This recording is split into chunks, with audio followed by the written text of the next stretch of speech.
Well, hello everybody. Welcome to this episode. We just wanted to let everybody know real quick before we dive in that for some reason my Zoom recorded me and only me or spat out only the video of me. And therefore, well, Helgi, do you want to say something? Actually, I think this is a conspiracy. I think you did this on purpose because you so desperately want to be seen by everybody. yeah, And now apparently. That's, everybody's gonna miss the moment where I showed my dick. So it's you know, yeah, maybe next time.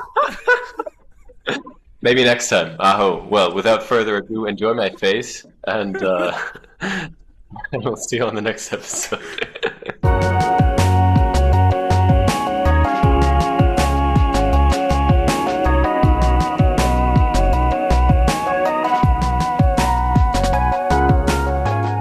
Yo, how goes it?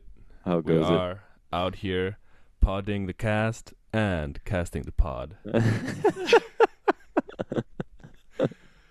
Elite podcast opening, Hughes. Thank you. I've been sitting on this one for a while, and this was the moment. So Good thing you have a lack of sleep to use as an excuse. yeah, there's always the right amount of whimsy that comes from lack of sleep. In Iceland, we would say svefngalsi. That's a good one. That's a good one. Oh, I kind of got it too. Yeah, Ah. good. It's so Well, much. we're gonna talk about some music today. What? Yeah. We're doing the album of the month, and this time around it was my pick, and from my magic hat I drew Gong, the first part of the Radio Gnome Invisible trilogy called the Flying Teapot, and yeah, I love this album. It's such a fun time,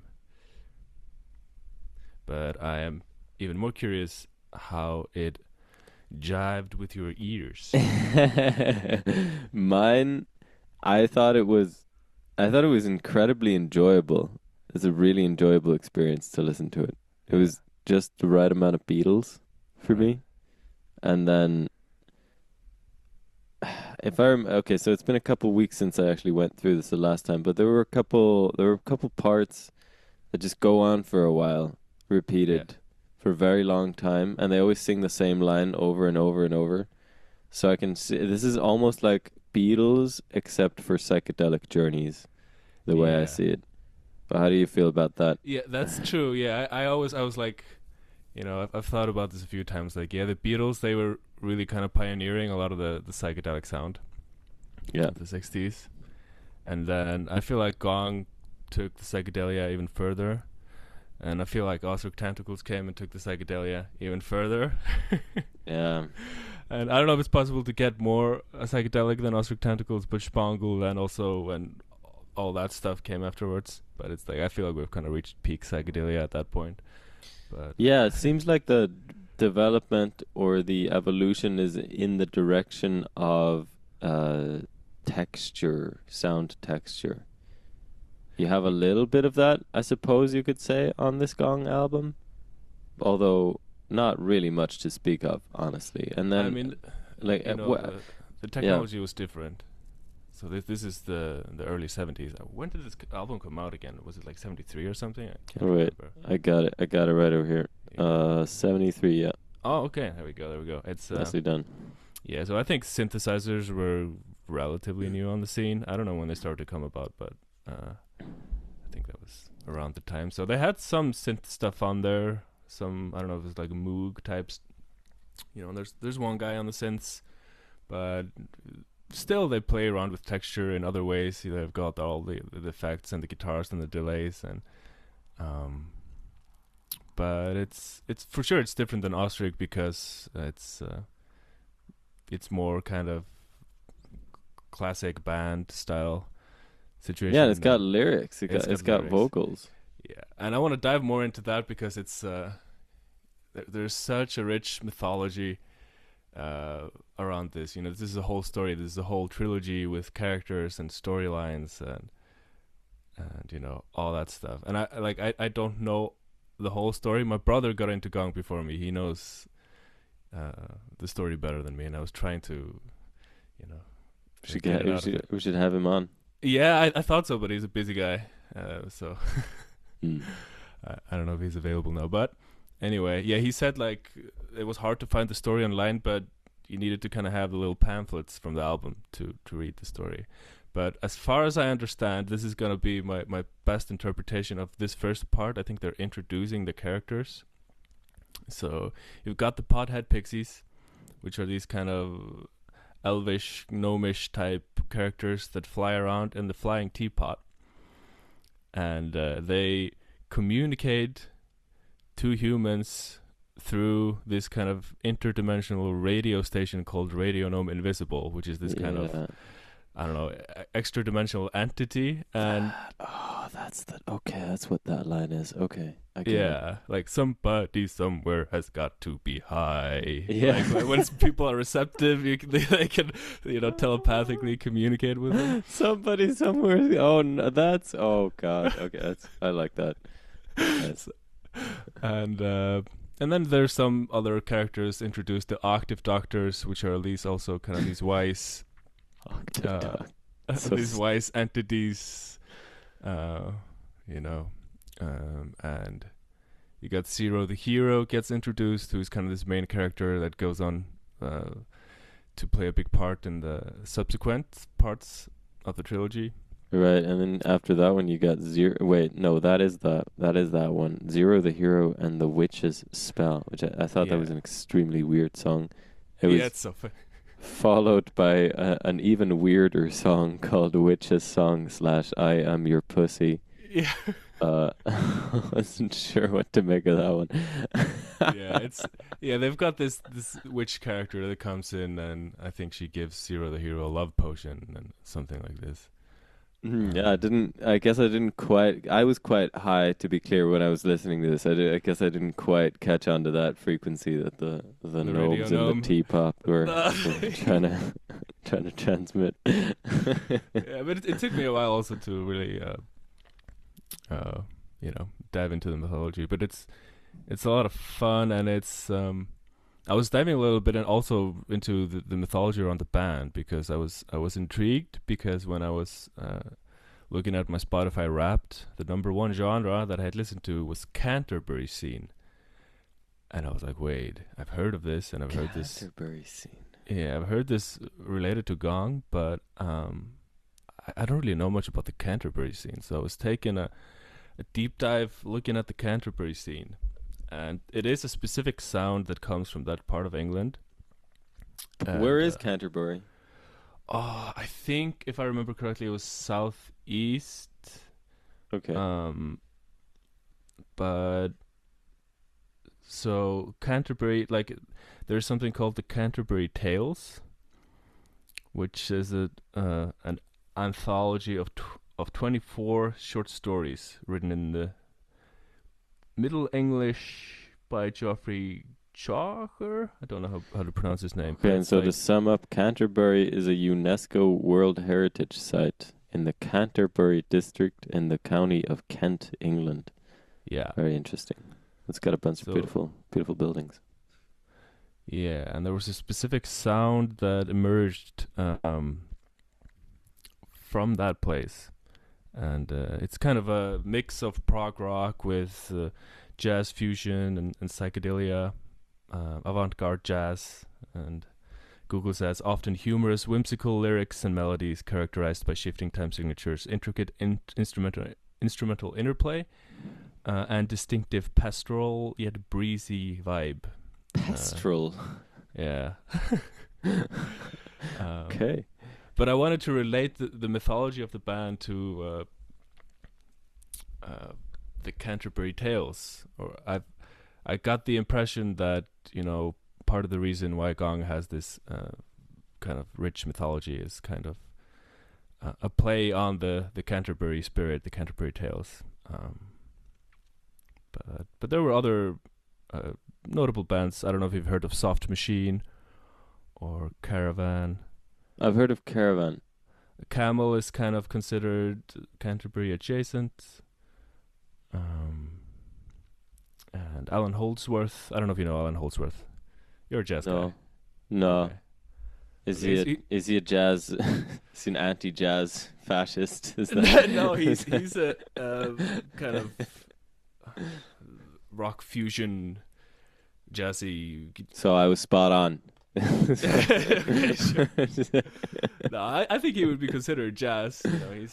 He's a amazing guitar player. Like for me, guitar players, there's like good guitar players, then there's great guitar players, then you've got monster players, and then you've got a distinct category called alien. And You've like got you know, I can only count like a handful of people that exist in that space, but it's like, it's those you've are got freaks like of nature. you've got like One Punch Man, like like monster tears.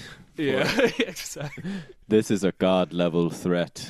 Yeah, exactly. That's and that's kind of the situation we've got going on. Nice. But yeah, he played with Gong, Alan Hillsworth, for a few albums, but not this one. But I recommend checking him out. He's a absolutely insane player. Invented his whole. I can go on a rant about him, but let's rabbit hole. leave that for people to check out on their own right now. I want to hear about the Canterbury Tales.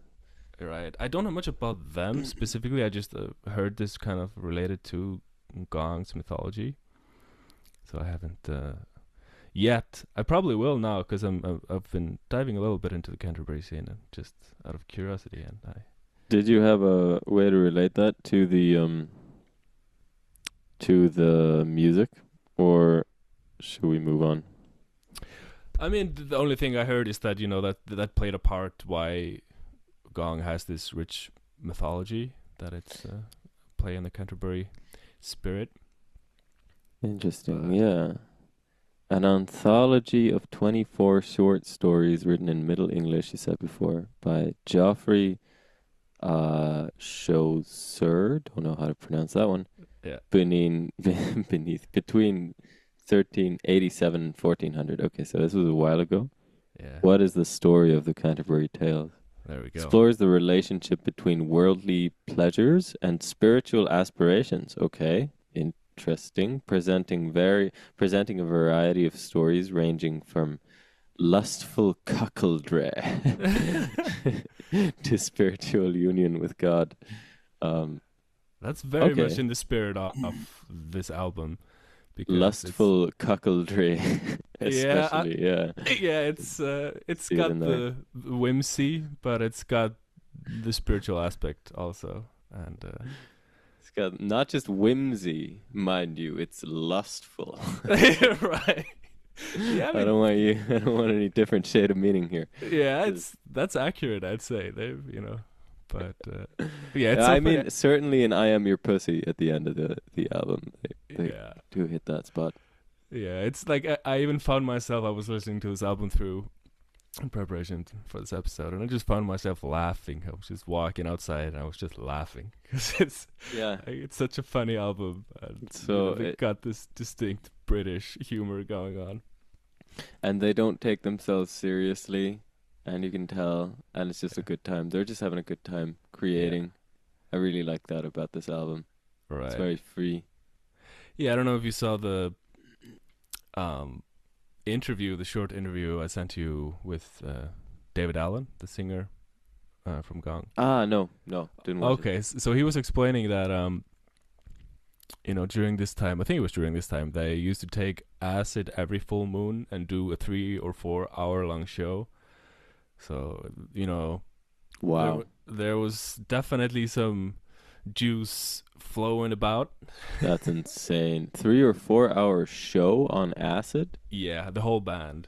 And they said they just became this one entity. So I think a lot of the music is kind of born out of that. It's very psychedelic, and Steve Hillage, the guitarist that was in the band at this time, he used a specific term. He said, they were trying to start a second wave 70s psychedelia. So they were kind of like trying to reinvigorate the spirit of the 60s.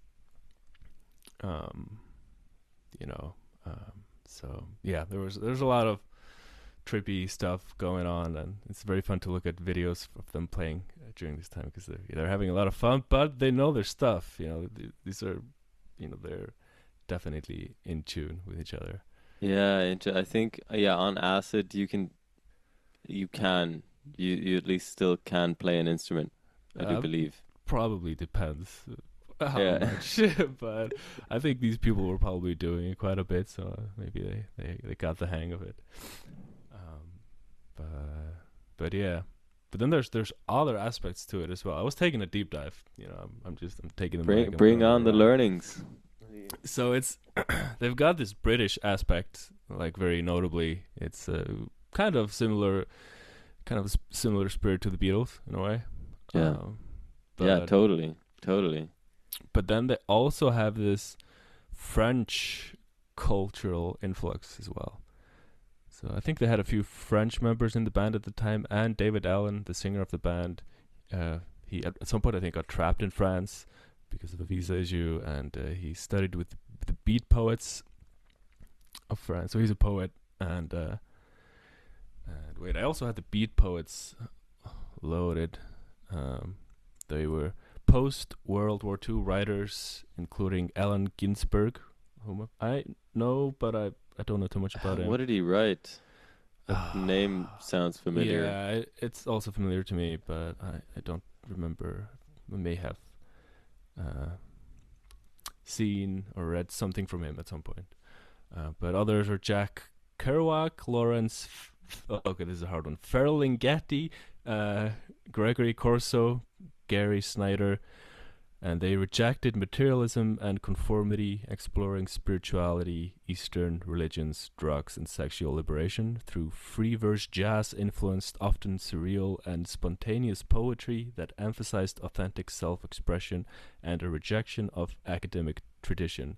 They championed an alternative lifestyle focusing on spiritual and personal freedom and challenging mainstream American values. So it's very kind of counterculture. So it was an American movement, was it? Well, I don't know exactly. Confused if this was England or the U.S. because Alan is an American, is what I'm finding out right now. And I just read that David Allen, the singer of Gong, hung out with beat poets in France. But I don't exactly know where. Right, so they might have come over from the States or something. Whatever. Yeah. However that may have been. I have a few lines from his most frequently quoted poem, which is called Howl, by Allen Ginsberg. I've never read this before, so I'm about to experience this for the first time. Let's go. Same as everybody else. So, I quote, "I saw the best minds of my generation destroyed by madness, starving, hysterical, naked, dragging themselves through the Negro streets at dawn looking for an angry fix. Angel-headed hipsters burning for the ancient heavenly connection to the starry dynamo in the machinery of night." End quote. Okay, I can see the influence, I suppose. Yeah, I mean, starving, hysterical, naked, destroyed by madness. I like that one. Yeah, that's good. I don't know. I like the way you use the word Negro. Yeah, just not sure where that one came from. Dropped the N-word on the podcast. Oops. Oh well. It wasn't me. It's Allen Ginsberg. Looking for an angry fix. Angel-headed hipsters.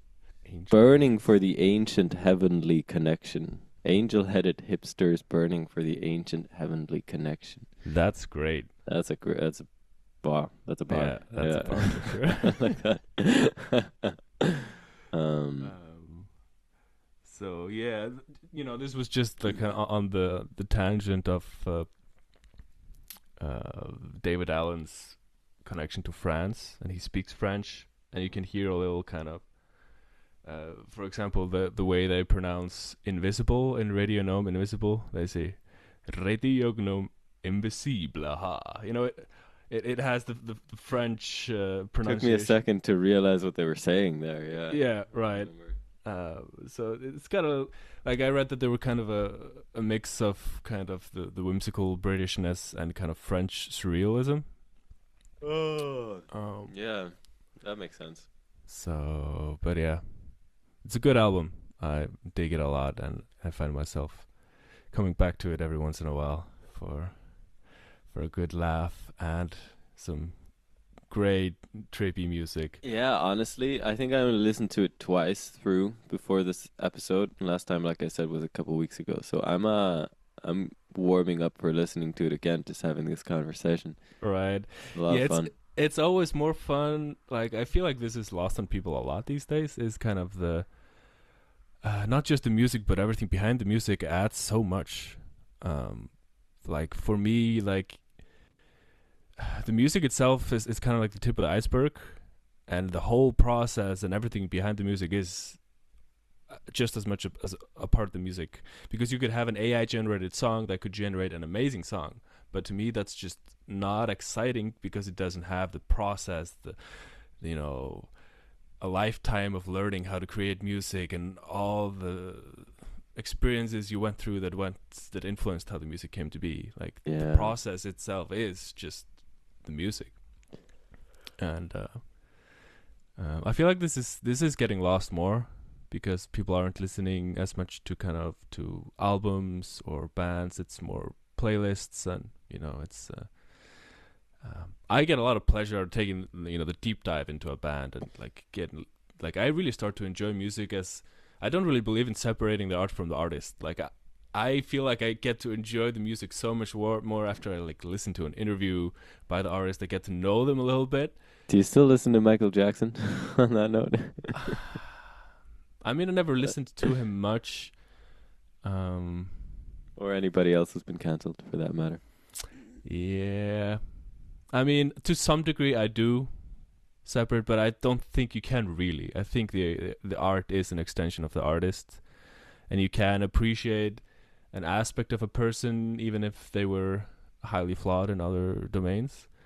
But I still think it's just a part of them, And, So yeah, or I would at least say it adds this certain richness to the artwork to know where it came from. It makes it a more enjoyable, interesting, stimulating experience to consume the art if you Yeah. know the story behind it. It's like showing up for class having done your homework versus not having done your homework and being like, what the fuck?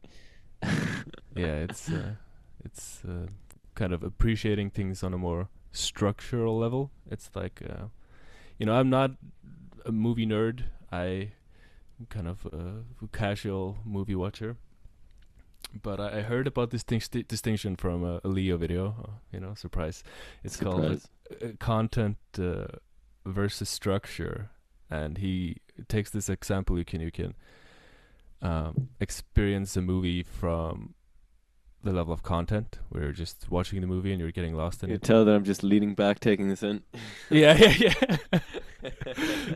Yeah. So content is hypnotizing, and you're kind of just taking it in on that level, and then you can appreciate a movie from the structure level, where you're kind of watching the behind the scenes and you see how everything is created, and you're not as lost in it because you're more aware of the deeper process behind So it. like content is shallower than structure.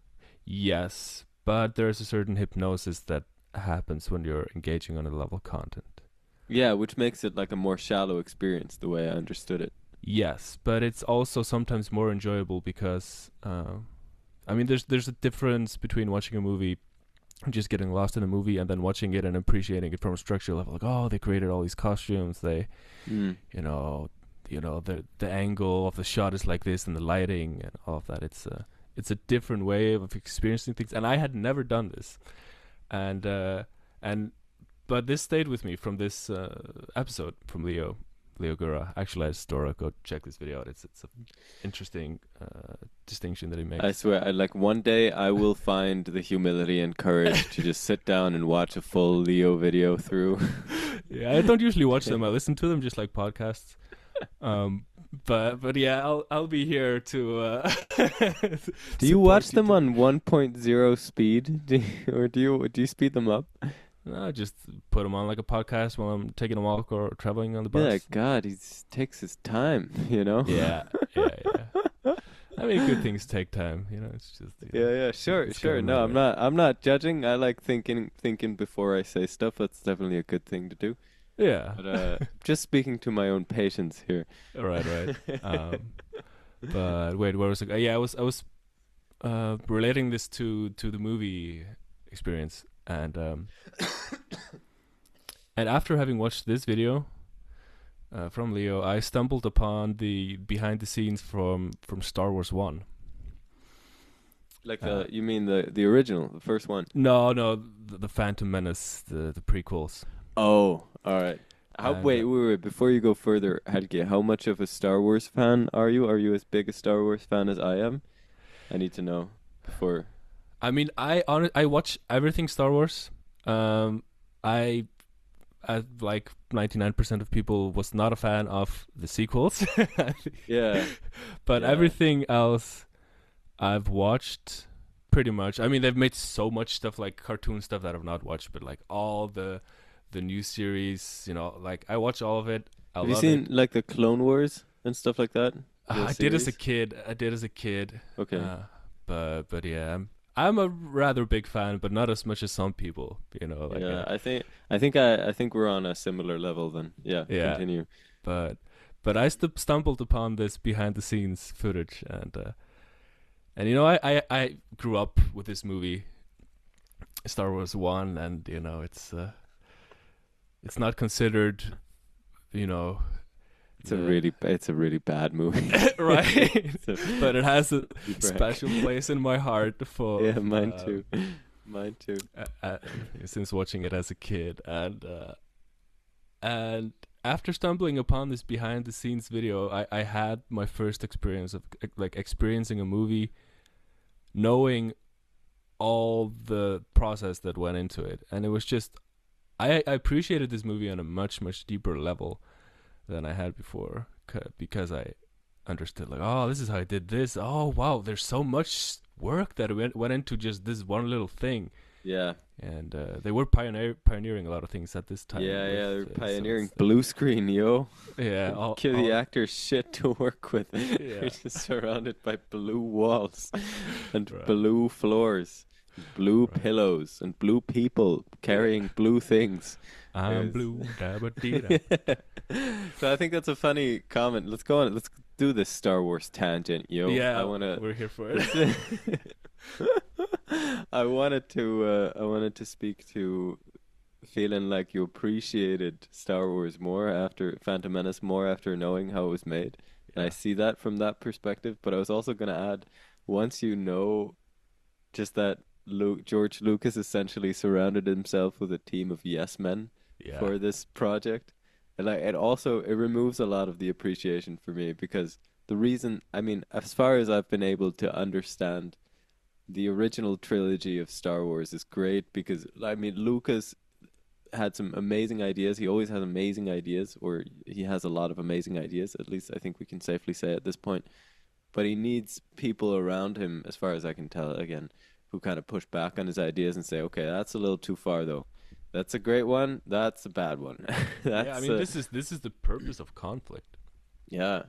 And, I have been sitting on this for a while because there's a particular musician I want to have on here at some point, and I think it's within the realms of possibility. But he made an album with his band at some point.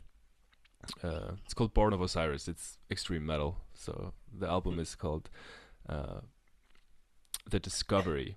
So the band, extreme metal. I mean, it's just for people that are not familiar with metal. It's like it's full on, but it's this album, The Discovery, to me is just an absolute masterpiece, and it's kind of levels beyond everything else they've done. But the thing is that the band almost broke up at that time, and there was massive conflict, and this got me thinking, like, man, like I kind of want to ask him about what role the conflict played, or what role conflict plays in the creation of music, because a lot of really great music comes from periods where the band weren't seeing eye to eye on everything. Yeah. So I think it's kind of like a diamond gets created in it. Yeah, I just read a whole book on this called Think Again by Adam Grant. So one of my favorite writers. In our Dane Curley episode. Yeah, I remember now. Do you know who Adam Grant is? I I mean, The, maybe rings a bell, but I don't know. he's big in the kind of self-help books game. He's written a few New York Times best-selling self-help I've books, probably seen essentially. his name. Um, I'm trying to think of some of the more well-known ones. He wrote Originals. That was a very well-known one that I actually haven't read. He wrote some other ones. He's a social scientist. I'm not sure what his credentials are precisely in his jargon, but essentially he specializes in human behavioral patterns on a mass scale. You know, how do societies behave? And in this Would book that he's not be talking. in the realm of sociology?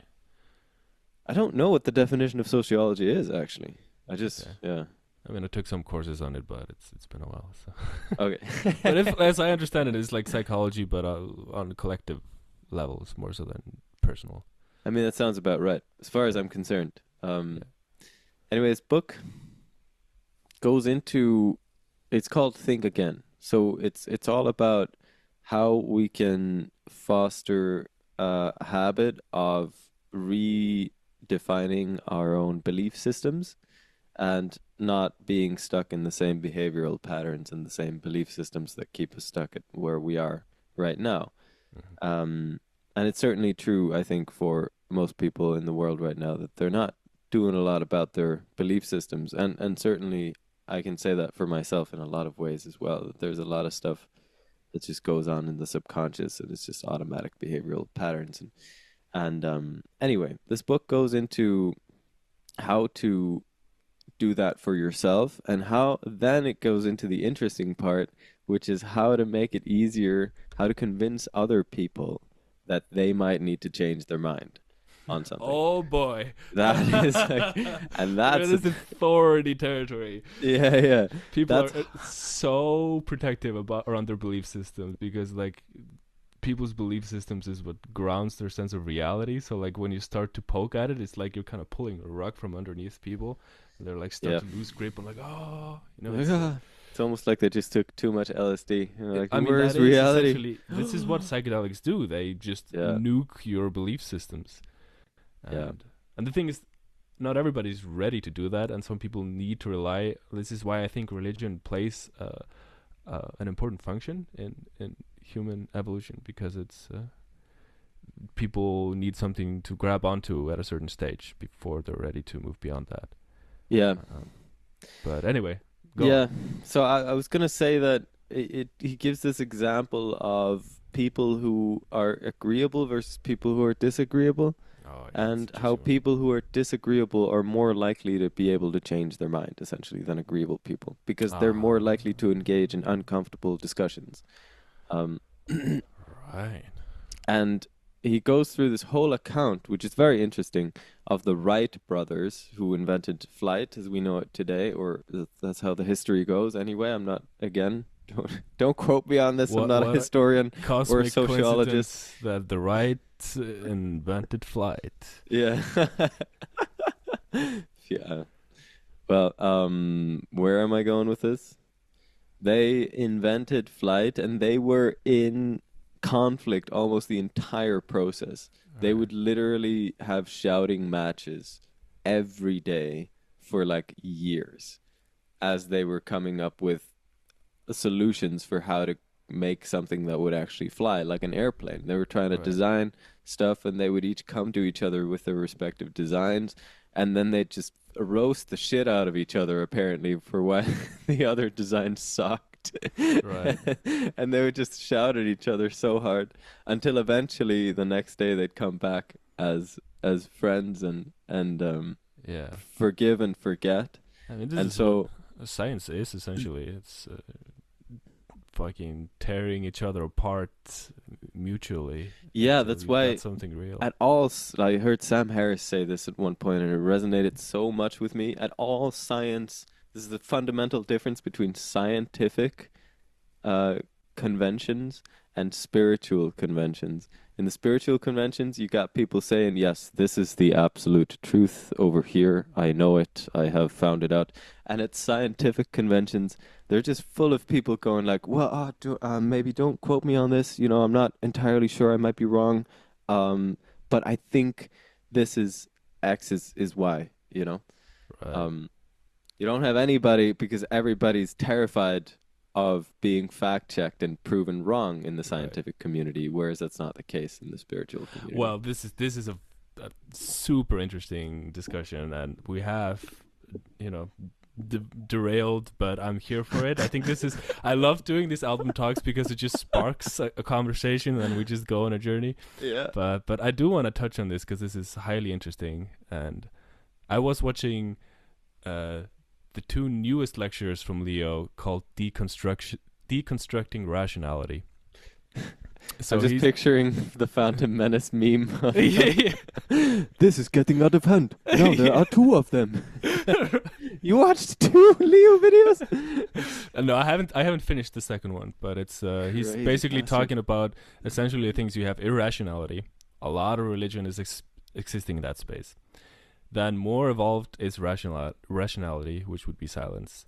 But then you've got post-rationality or meta-rationality, which goes beyond the limits of the human mind. And this is where you've got like what he would describe as false spirituality, and then you've got real spirituality on the other hand, which is and yeah. together I noticed. I was like, no, they form a perfect union. That was so perfect. Yeah. Oh my God.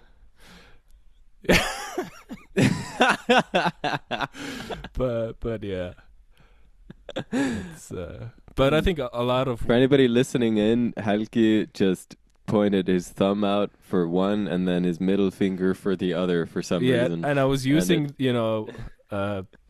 my index to separate them. That would be the rationality part. Yeah, rationality was the only thing keeping this, holding it together, and then it went away. We had That's an interesting discussion. It's Ken Wilber calls this the pre-trans fallacy because you got pre-rational and you got trans-rational, and people sometimes confuse the two. And a lot of rational people, they will, for example, look at a mystic and confuse him with like some kind of a religious maniac. Because they're projecting that they're pre-rational, but they're actually going beyond the limits of rationality. Yeah, and I mean, obviously, a purely scientifically minded person listening to this conversation would call you out for bullshit right now. Sure, and they will, and that is exactly where they're at. So that is to be expected. And all I could say is just maybe where you're at is not the highest level, and maybe there's more. So stay open to the possibility. But maybe you're exactly where you need to be, and maybe you need to do your science stuff for 20 years until you see a little bit beyond the confines of rationality, because it's the human mind is a limited instrument. I'd say probably like a better motivator even would be to say something like, just examine your life and where things could be going better, Right. and see if you might need to do something about that, and just see where that takes you. Right. Yeah. I mean, everybody's where they're supposed to be essentially, but there's Or actually, more. because fear is a better motivator than a promise of a reward. You could say Right. something like, "You're gonna stay stuck in hell." Yeah, for sure. In or at least some way. You can go watch this if you're really curious. If you are open to changing your perspective, you can go watch this 6-hour lecture on deconstructing rationality and see if your rational system holds water in that context. But I've got people I need to send that to. okay. I come to think of it, yeah. But then it goes to the part of like people usually aren't open to receiving contradictory information. Yeah, that's the thing. And also people usually aren't open to watching 6-hour-long videos on something that they don't agree with. Even a 5-minute video is tough when it comes to challenging, but like 6 hours, it takes a commitment. But that's tough. Yeah, so what I'm thinking now is how to communicate that in the most effective way possible. Right. That's been a big journey for me, man, recently, and for the last couple of years. Like, realizing these truths was the first step. I did that as a teenager, young adult, and now, well, I suppose I'm still a young adult, you could say. But we're approaching boomer territory. I accepted my boomerhood like 3 years ago, and I'm just just And you can keep your boomerhood to yourself. I'm fine. Thanks. Slightly tongue in cheek, but I have fun with this.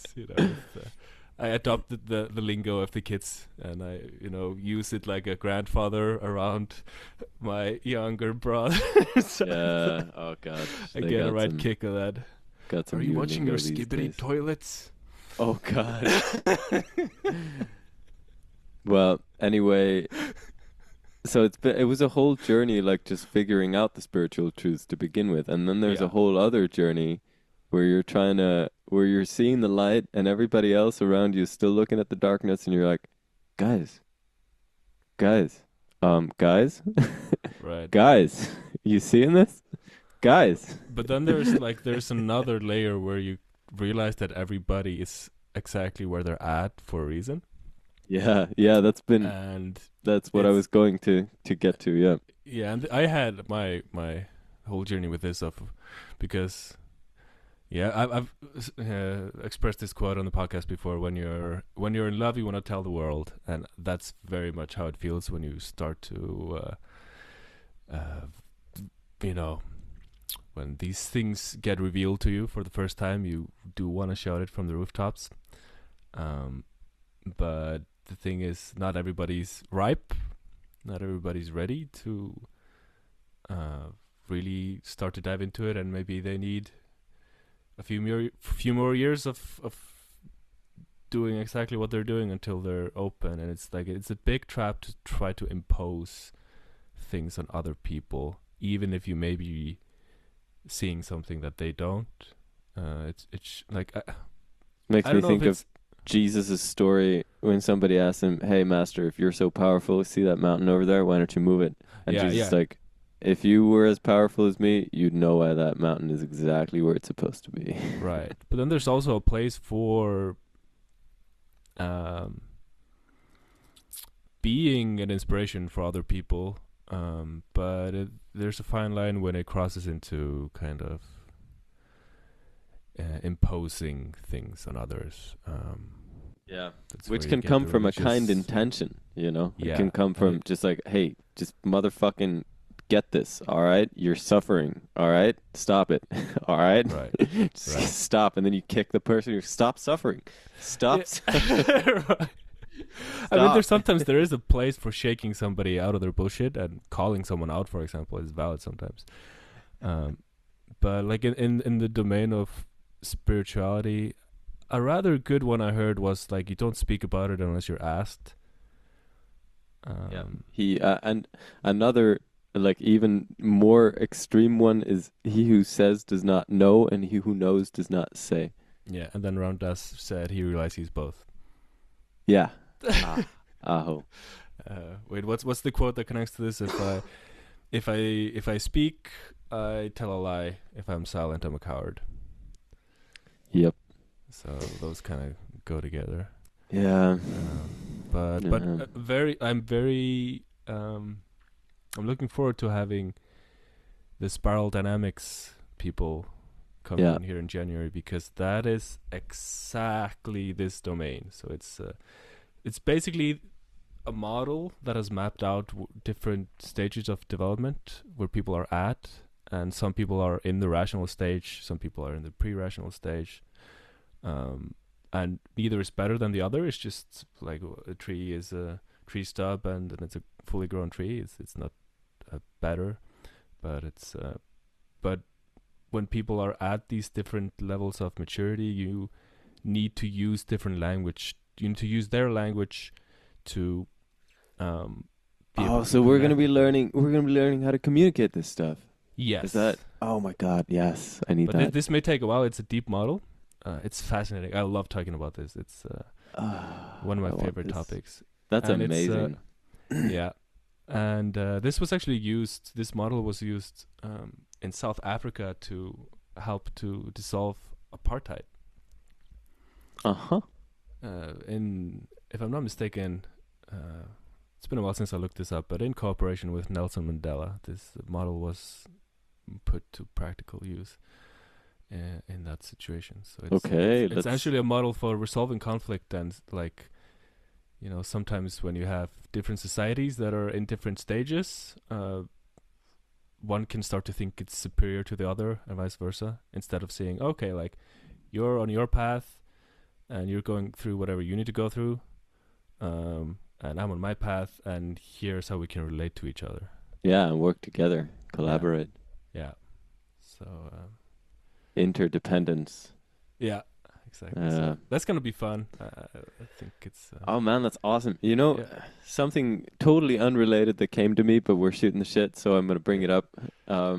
Is I've been reading another book, which is very interesting. It's called Persuasion, and it's all about how to persuade people, how so-called compliance professionals, aka salespeople, get people to comply. Compliance. This is so funny. Right. I mean, there's more job titles than just salespeople. Brainwashers would be another term. And you know what? This came up for me when you said something about being on the pre-rational stage. Yeah. Being in the pre-rational stage. It's like most of humanity is at that stage most of the time. I've come to realize as I'm diving into this book, including me. Not excluding myself from that list of people. Interjects quickly is that what spiral dynamics talks about is that no person is like exclusively at one stage. You have different parts of yourself that are at different levels of development. So you're gonna have aspects of you that are pre-rational. I know you have aspects of you that are rational. We both grew up as involved in the new atheist spheres. Yes. And that's just rational. You run amok, and then we have at least somewhat of a grasp of post-rationality as well. So it's. But then we also have reptile brains. Yeah. On top of that. Survival. Yeah. So, and you can really use that, and people are using that all the time. I'm like, I mean, I do. I'm a businessman. Partially. So I've been studying up on. I'm doing business development for a songwriting community that I co-run, and we've been running ads. We've been creating lead magnets and just doing the things that we need to do to acquire clients to keep a business running, because we really believe in what we got as a service. So we're just making all the moves that businesses need to make that work out. And in that process, right now, what I'm going through is all this marketing, advertising, sales stuff. And it's fucking mind-blowing, the amount of just click-run responses in the human brain that can be taken advantage of. It's pure manipulation. It is. Absolutely. It is. Why I always felt kind of repelled by this, because like one of my highest values is authenticity and not manipulating people.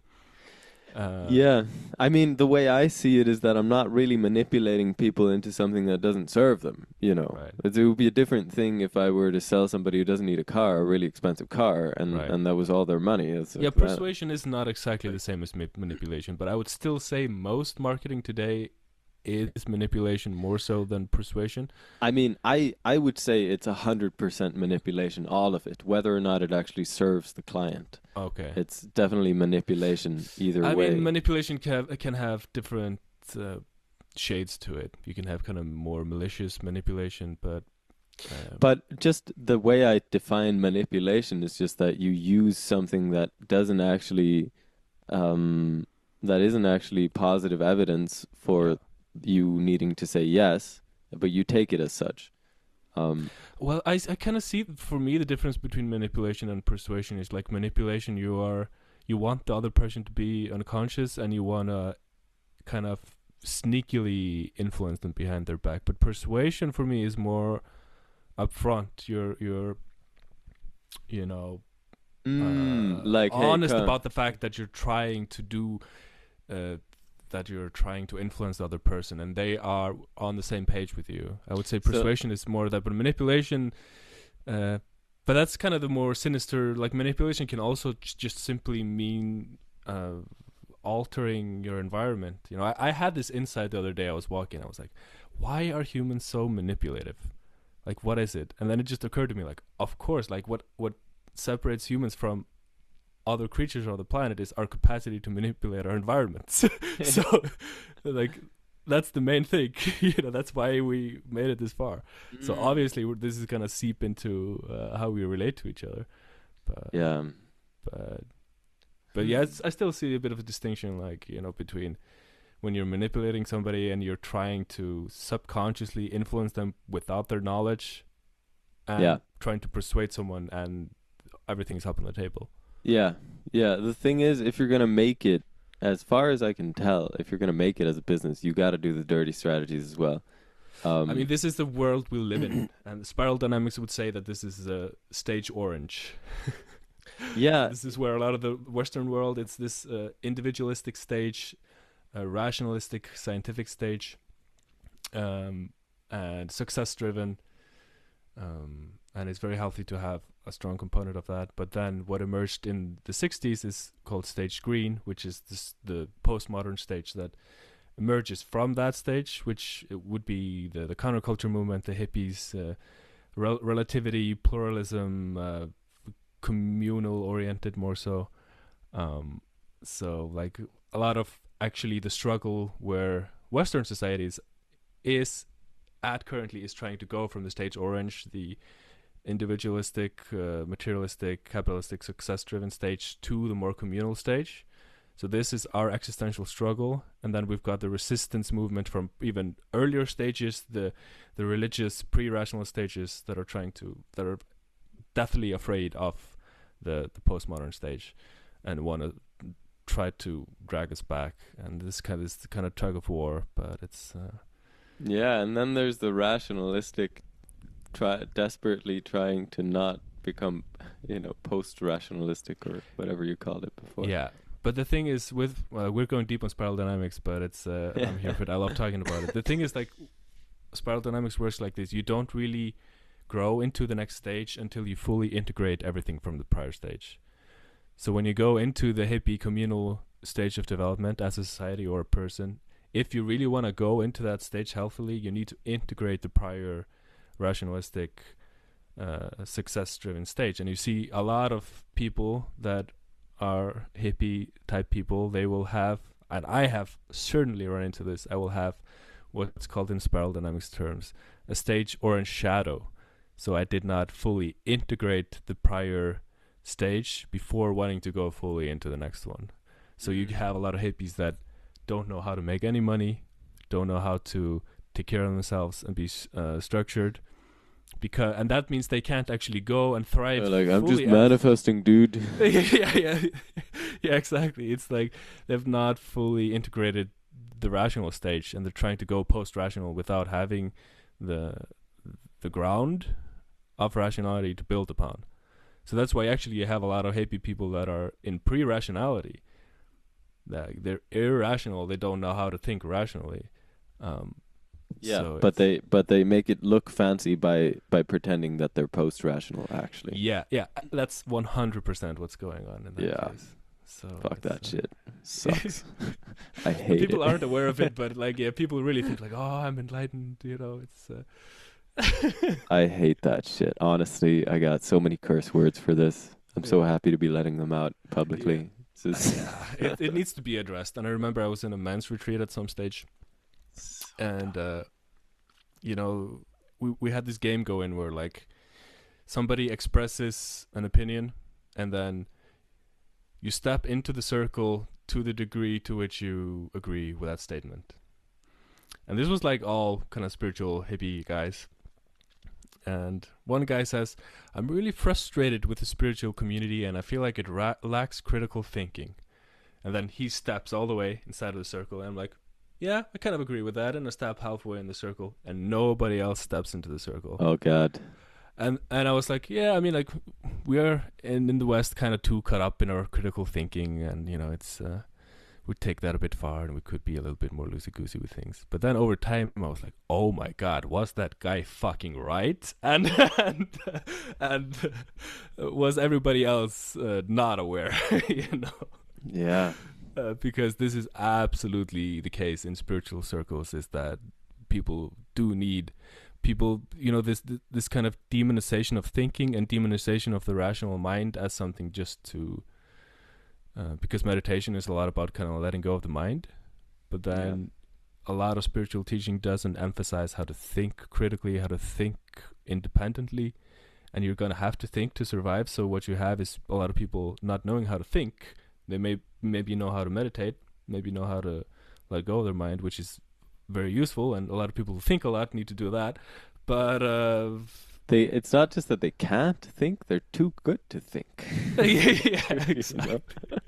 Right? Yeah, It's a fucking pandemic. Yeah. It's terrible. It's something that needs to be addressed, and but I understand it's this would be kind of the pitfall of the stage screen, is that when it hasn't integrated the prior rationalist stages, it's not going to be able to go as far. So this is why we still need to integrate more lessons from. We need to fully. Yeah, we just gotta chill, Gotta chill out. God damn it! Just gotta stop these counter waves back and forth. Yeah, but it's all a natural process. It's like this, as we were talking about with the conflict. It's like a lot of people think that conflict is something that's kind of a mistake in reality, but I see it as it's just a part of the process. It's just a part of growing. Because you got all these different parts of reality, and they are trying to find some kind of alignment, but they're different. So how do you find alignment? So there's this kind of rubbing up against each other that needs to happen. But what came to me now is what I wanted to touch on regarding a conflict is that what I found in relationships is that conflict is always going to be there. Because you're different, and you have speak for yourself. And every I'm woke. Right. You're talking about been meditating for 5 years. I'll have you know. Every relationship that I've seen where people are like, oh no, we never argue. Every single one has not lasted. Anyway, what was I gonna say? Yes, okay. So what I found is that conflict is always gonna be there, but there's ways to do healthy conflict and playful conflict. So like you can argue in a playful way, or like when you see things differently, you can realize, okay, we're kind of butting heads a little bit or rubbing up against each other's agendas, but we can be aware of this process. We can have fun with it. Using increasingly sexual vocabulary for this, Hewkii. Where this? I mean, yeah. What are you rubbing up against here exactly? I mean, sexuality wouldn't really be anything without tension. That's true. Polarity. So tension is a part of the process, but it's. I think we could use a little bit less tension. But tension is a part of the process, and I think like if you look at how volcanoes erupt, it's through tension, and I think maybe this is where we're at as a global society. Tension is rising, and there's probably going to be some kind of eruptions. I hope it's not going to be nuclear eruptions. I hope it's going to be more of an eruption of consciousness, and I think that's already happening. For sure. But for sure there will be eruptions of conflict also, and that's also happening. And from the absolute perspective, that is just a part of the process. But from a human level, I would definitely like to dial that down as much as possible, because I don't think we need to go that route. And if Israel and Palestine had a deep understanding of spiral dynamics, they would probably be able to understand each other better and not need to fucking be doing what's going on over there. So it's maybe that's very idealistic and hippy dippy. I'm not saying it's that simple, but you can see, for example, with South Africa, that there was a highly tense, toxic situation that was, at least to some degree, resolved through using models like this that build bridges between people. So that's possible to do even in highly tense, conflicting situations. Yeah, I'm really excited to have that talk. Actually, is that going to be the next episode? When are they coming on? They said they'll be free in January. Okay. They run this channel called Practical Integral, where they dive. It's a relatively small channel. I mean, much bigger than ours, but it's. But I feel like they deserve more recognition because they have really good content. But Gura also has I don't know, like a 30-hour series on spiral dynamics. Oh, okay. Wow. With a bunch of videos on each stage and deep dives. And then Ken Wilber, who I've spoken about a lot, he has his own version of spiral dynamics called integral theory, which is kind of I haven't studied much, but it's apparently kind of the same model, just using different terminology. Okay, I'm into it. Like I've got my desk full with business stuff, like I said, but Yeah. I'm on for studying up on the podcast. At least, really grateful to get to have that conversation. Yeah, I want to kind of help people to get introduced to this that may not be familiar, but it's it's kind of niche, but it's still out there. It sounds really helpful. It is, and it's applicable on a collective level in terms of societies, but it's also the same patterns are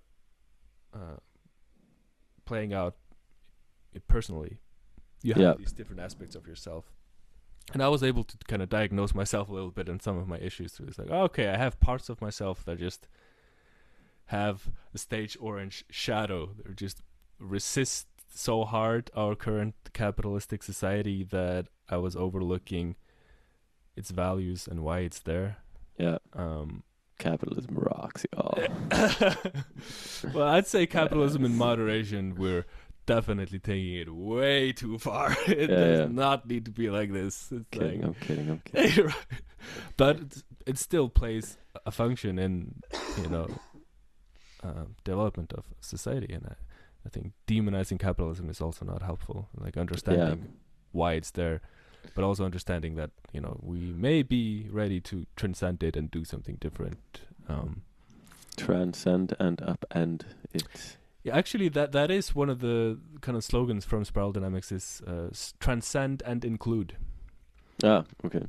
So I didn't get the rhyme. Yeah, but yeah, right. yeah. So sorry, we started guys. from Gong, we ended up here, and I'm here for all of it. Me too. We made it. I think we might call it quits for today, though. Yeah, it's good. I mean, it's kind of on topic because Gong is very much about kind of the spiritual process, and I mean, they kind of emerged out of the counterculture of the 60s, even if they were active in the 70s and still today, but it's all the members have been switched out. What's that philosophical analogy of the ship that you know what I'm talking about? Like all the parts of the ship have been switched out. Is still many the same versions ship? of this, yeah. Right. It had a name, that particular ship analogy, but it came up for me like, is it still the same band? I mean, yes. Yeah, because that brings you into like questions around what brand means, and because it's still the same brand, and therefore it's still the same entity in the listeners' minds. Yeah. And that matters, I think. And then, like, I got thinking about this. Like, then I imagine there's forces of like conservatism and liberalism also in that case of like, do you want to honor the tradition of what the band was created for, or do you want to evolve beyond it? And there's probably like a little bit of a tug of war of like, you don't want to stray too much away from the original ethos of the band, but you still don't want to be because trapped by it. It's like a living, breathing thing now.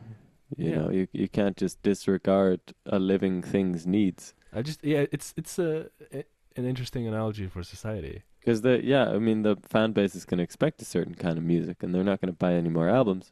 Like your only audience that you're targeting with the thing that you use to make money. Yeah, it's not gonna work if you. But then, like, as I see it, if you want to be a good musician, you kind of have an obligation to evolve. Yeah, but just not too fast. Yeah. Wow. I suppose this is metaphorical on all scales. It's just like society, you gotta like remember where you came from, but you can't get too stuck in it. So this is like developing and not so. too. Right. That was good. So meta all over the place. That was good. Yeah, developing and not doing it too fast. I feel really I can apply to myself. I almost can't believe I said that because this lesson is taking so long to sink in. I mean, I think that it's like it's fluctuations. There's times for growth spurts, and then it's times for sperm spurts. sperm spurt. That's You always have to take it there. yeah. Yeah. Anyway, bleep. Yeah. I feel like there was like something more I may wanted to say, but it's fading away. We may need to land the conversation. But I always hate not remembering. It's just so. It was made in the Fae, and it's fading away. Yeah, exactly. That sounds like a Gong line. Actually. Yeah. It's it's because we're kind of learning how to podcast on the fly. So it's like it is its own art form, and you kind of learn how to do it better. But it's like there's so many in every. It's like a branch on a tree. Like you go in one direction, and then they can branch out in all these different directions. And then you try to remember, oh wait, but this was connecting to this other interesting place, and we may want to go there. So it's like you're having this conversation, but in the back of your mind, you're trying to remember like all the other connections that came up. So sometimes I'm like, man, I should just have like a pen and paper sometimes, because I like, you get these kind of downloads when you touch upon topics. Yeah. And maybe it'll come back once you listen back. Yeah, exactly. So yeah, I think that's good for now. Gong, spiral dynamics all over the place. Yeah. Dane Curly style conversation derailments. Dane Curly spirit is still with us. Learning from the greats, the arts of the craft. Yeah. That's how we do it. That's how we do it. Right. Yeah, well, thanks for listening, everybody. I guess we won't be doing an outro song today then, will we? Well, or will we? Yeah. Yeah, everybody. Yo, what's up? The outro song this time, it's from my side project. I always feel bad saying side project because it sounds like it's a side dish, Sorry, Oli. Yeah. But it's another project that I had. It's not my main project that I have with a mutual friend of ours, Ole Kaure. And this is, I mean, a kinder way to put it perhaps is that your solo artist name is Hewkii, but this is a side project in the sense that it is not your personal brand, but a collaboration. It is indeed a collaboration. Pixel Dream is the project, and the album is Scoop. And this is... Why am I laying down still? I was just playing guitar over here like this, We've been just hanging out since recording the episode. It's been a good time. And it's a project with our mutual friend Ole Kaure, who both of us met way before we met each other. And it's so quite a funny story. How we happened like to not meet each other somehow. Yeah, which is very funny. And we were both in bands with him, and he's a great musician. He's currently working on a kind of a punk, grungy album right now with his band. He's an incredible guitarist, one of the best I've played with. And now he's become a very good vocalist also. And he credits that's to the cigarettes, but I think there's more to it. I always knew he had it in him with the vocals as well. Yeah, it's kind of has a little bit of the Kurt Cobain influence. Anyway, he sings on one song on this album. More than a little bit of a Kurt Cobain. Okay, yeah, well, sure. I want to give him a little bit of credit for being himself, But yeah, this is a project I started with him, which is funny because he was always, this grunge punk kid, and he wasn't at all into electronic music. But then at some point, he just fucking fell into it. He got into an artist called Savant, which is an incredible electronic artist. And we both had our mutual admiration worship would be the better term for religious experience. Yeah. And so this album is heavily inspired by Savant. Not so much this song. It's a very Yeah, go ahead. Okay, I have to give my perspective on the release of this album and this side or this collaboration project between the Side two of dish. you, because I didn't really know you at the time this came out. We hadn't met, but I knew Ole Kaude from a very long time ago from being teenagers in a band together, meeting when we were like 14 or 15 and jamming and relating with each other over the Beatles Yeah. and well, Nirvana obviously as well a I little heard bit. you did Um, Helter Skelter and maybe some Zeppelin songs in front of 1,000 we people. did, yeah. That was a wild gig when I was 16. That was Yeah, so much fun yeah. at a big festival in Dalvik, which is the town where my dad grew up. It's a Where you half a called me out for not knowing on the last yeah. I have no idea where it is. That's so wild, man. I gotta take you there. I'm sorry, that would have been the appropriate response. I gotta take you over there.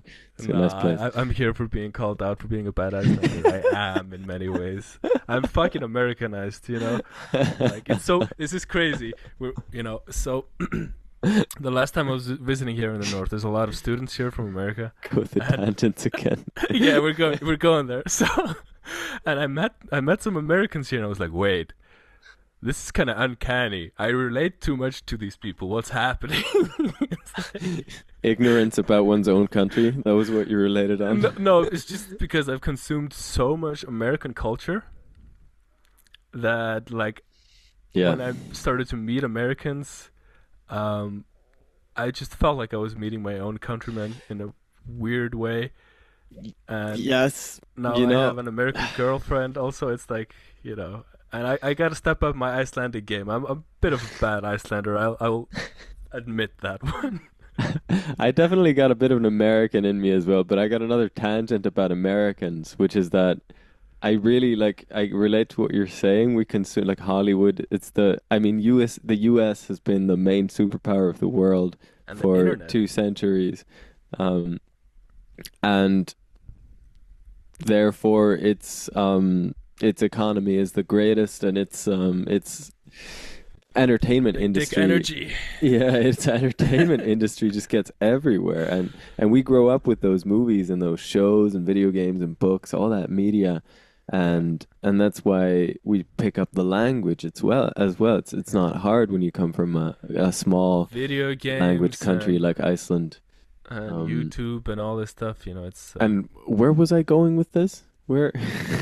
you bad Iceland. I mean, there's a lot of Right. overly I was Americanized gonna Iceland. say I really don't feel like America or the US is foreign to me until I was there Yeah. this year for the first time, and it's like actually being there is way different from it's like the same but not at the same time, and it's a really weird feeling actually. I felt very strange being there for the first time for Yeah. that reason. Although I really enjoyed it as well because there's a lot in the culture and the country itself that I resonate with and really enjoy, that really agrees with me, I feel. Yeah. Um, but anyway, however that may be, when I meet Americans, it feels like meeting Hollywood movie characters. This is a really hot take, actually. It almost feels like it's not real people because the only Okay. context in which I've seen people who talk like this Yeah. is in movies and shows, and I then you mean, meet one in yeah. real life, and it's like, wait. Anyway, yeah, Yeah, I have heard from American people, that there is a performative aspect to a lot of the kind of, the extroversion, in many yeah, cases. yeah, totally. But yeah. Anyway, shout out to the Americans. I absolutely love all the American people I've met in my life. But to be fair, we don't have a lot of redneck gun-toting Trump people coming over to Iceland. So I think Okay. there's like kind of a selective bias for I'm we gonna don't get. I'm gonna bring this back to Dalvik, okay? We gotta finish the thread at some point and get Let's go. to the song. So that's where we played that show together, and that's my dad's hometown, and it's a 30-minute drive north from my hometown of Akureyri, which is where my dad moved after he met my mom, who's from Akureyri as well. So that that was a tangent that I went on because I was talking about me and Ole Kauri being friends and me not knowing you, and then all of a sudden Ole Kauri goes and releases an electronic album. I was like, what the hell just Yeah, happened to the universe? We've yeah. been playing Zeppelin, Nirvana, Beatles, and then he goes and just betray just I was like, just picture Obi-Wan and Anakin in that one scene. You know, like you were supposed to destroy the Sith, not join them. But That was my this is reaction when that album came out. But but this is yeah. partly why this album was. I mean, I think it's a really good album, if I do say so myself. I think it's so much fun. It has like so much variety and whimsy and quirkiness. But the part, like, what made the album so special is because he was not a trained music producer. You know, he just, I think I, no, he got his own computer and I helped him set up some software and he was just messing about with it. So he didn't have the know-how to create, like, to mix everything up to standard. So he would just hash out these ideas and then he would send them to me and I would do most of the production legwork. So like I did most of the production, but he came up with the seeds of the ideas for most of the songs, Mm. including this one. So it was so much fun to have somebody who had not built up all these structures in their mind about how to produce music, who was coming at it fresh, and he was doing all sorts of fun, wild shit that I would never have done because I learned very thoroughly how to produce. This makes So me want to do an album like this with you. yeah, right. It's a very fun dynamic. The thing is, it takes a lot of work. I don't always enjoy the production like work, but it is what it is. It's a lot of grinding. Oh, you're gonna do it for Ole, but not for me. Is I that it? did it. Is that- I think I'm slightly burnt out. There's a reason why we can dive into it another moment. Essentially, I'm still feeling burnout since I made this 14-minute 600 layer song called "The Black Hole of Eternal Bliss." I Right. think I'm still burnt out from spending 2 years working on that song alone. Like, holy damn. That's wild. What a Anyway, mission. What a you went into that man cave and you didn't come back for 2 years. I didn't sleep. I didn't eat. I barely went to the bathroom. You know, it's Anyway, that's not the song we're talking about. no. That's we're saving that for later. But this one, it's a fun one. It's like, so what's cool is that, so Ole, he came at me with this little fun kind of beat and chord progression, kind of lo-fi hip hop ish with a 90s kind of little bit of bittersweet symphony kind of vibe to it. And the chord progression he came with was like,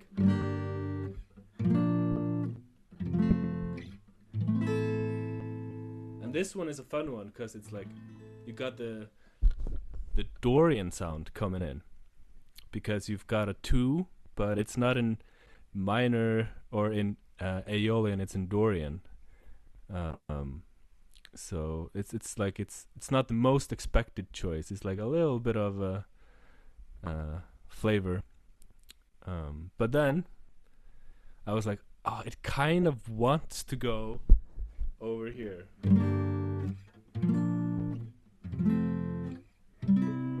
Yeah, it does.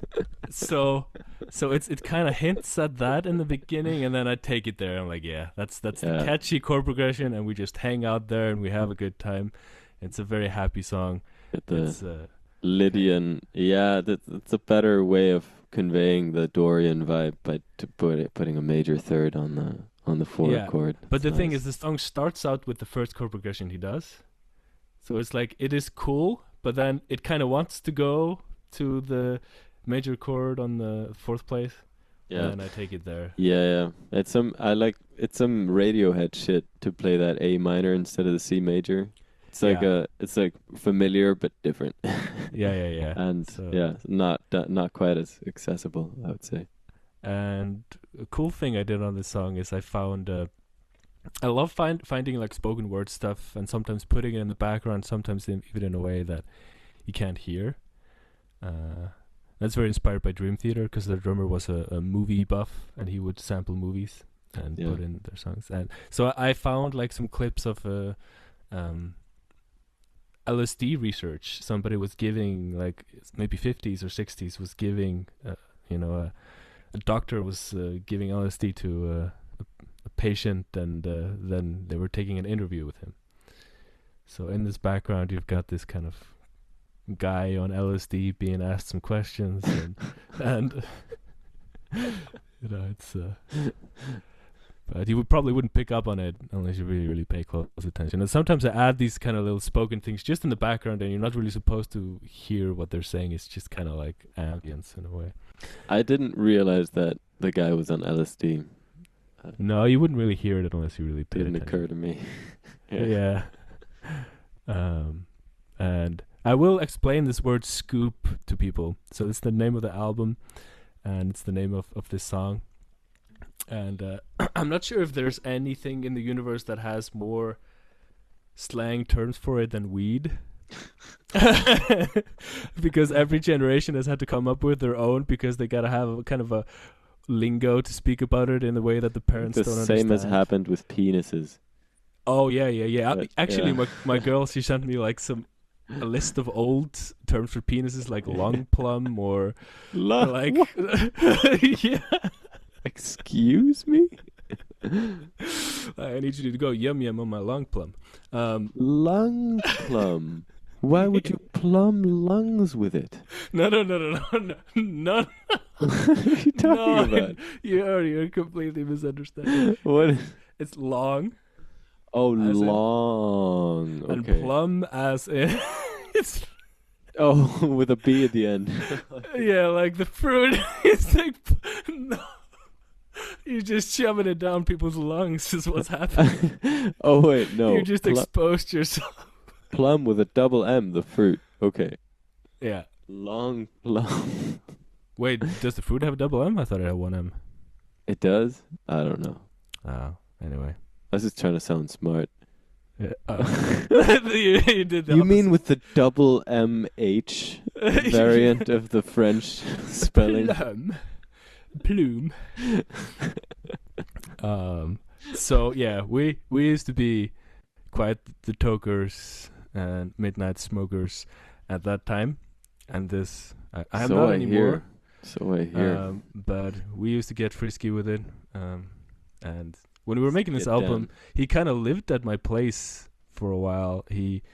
I did not sleep in the room where I worked. I just had a couch and I slept in another room, and he would come and sleep on the couch, and we would just spend hours hanging out in my room, producing music, smoking weed. And yeah, scoop was our personal slang for weed back in the day. So the album is named after the scoop. Beautiful. And yeah, I think that's all. That's all you need to know. And more. and more. Yes. Enjoy getting scooped up with the scoop, and we'll see you around at another time.